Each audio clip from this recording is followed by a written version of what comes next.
Friends, welcome back to Sai Leela 888 vlogs and tips అండి. ఈరోజు అయితే పానీపూరి కట్లెట్ అయితే ఎలా తయారు చేసుకోవాలో చూసుకుందామండి.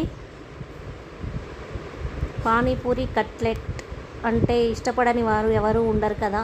ముందుగా ఆలుగడ్డలని బఠానీలను అయితే కుక్కర్లో వేసి 2 విజిల్స్ వచ్చేంత వరకు వెయిట్ చేద్దామండి. ఈ విధంగా అయితే ఉడికాయి. ఇప్పుడైతే ఈ విధంగా స్మాష్ చేసుకోవాలి. కొన్ని బఠానీలను అయితే తీసి పక్కన పెట్టుకున్నామండి. ఈ విధంగా స్మాషర్తో స్మాష్ చేయాలి. ఇప్పుడు ఒక ప్యాన్లో ఆయిల్ వేసి కాస్త ఒక టమాటా అయితే వేసుకున్నాము. చిన్న చిన్న ముక్కలుగా కోసుకొని వేసుకోవాలండి.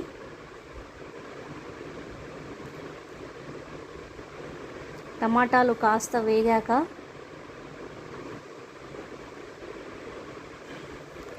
కొత్తిమీర వేసుకుంటున్నాం.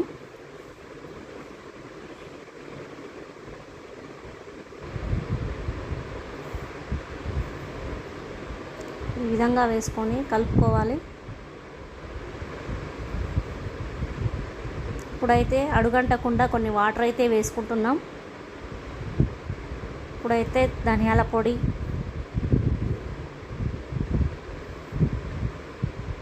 గరం మసాలా, చాట్ మసాలా,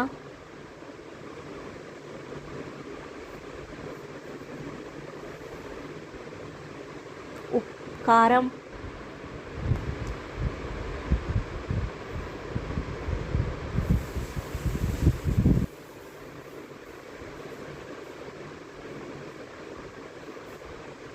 ఉప్పు, ఇవన్నీ మనం ఎంత కారం తినాలనుకుంటే అంత వేసుకోవాలండి. ఈ విధంగా అయితే కలుపుకుంటున్నామండి.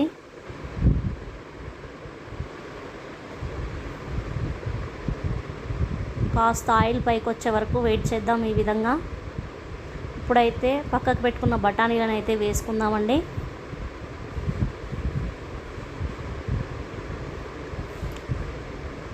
వేసుకొని ఈ విధంగా కలుపుకోవాలండి.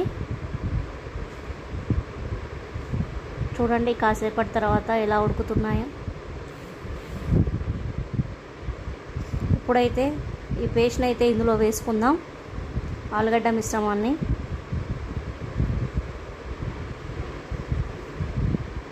వేసుకొని కాసేపు అయితే ఉడికించుకుందాం. ఈ విధంగా ఇప్పుడు స్మాష్ చేసుకుందామండి. ఈ విధంగా అయితే స్మాష్ చేసుకోవాలి. చూడండి ఎలా ఉందో.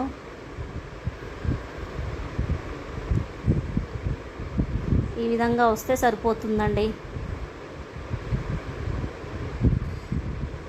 ఇప్పుడైతే రసం ఎలా చేసుకోవాలో చూసుకుందాం. దీనికి కొంచెం చింతరసము, ఉప్పు, నల్లుప్పు, పుదీనా, కొత్తిమీర అన్నీ కలిపి ఒక 2 పచ్చిమిరపకాయలు అయితే వేసుకుంటున్నామండి. మేము అన్నీ కలిపి మిక్సీకి వేసుకున్నాము. మనకి సరిపడా వాటర్ అయితే ఈ విధంగా పోసుకోవాలండి. ఇప్పుడైతే బయట తెచ్చిన పానీపూరీలను అయితే ఆయిల్లో వేసి గోలించుకుంటున్నాము.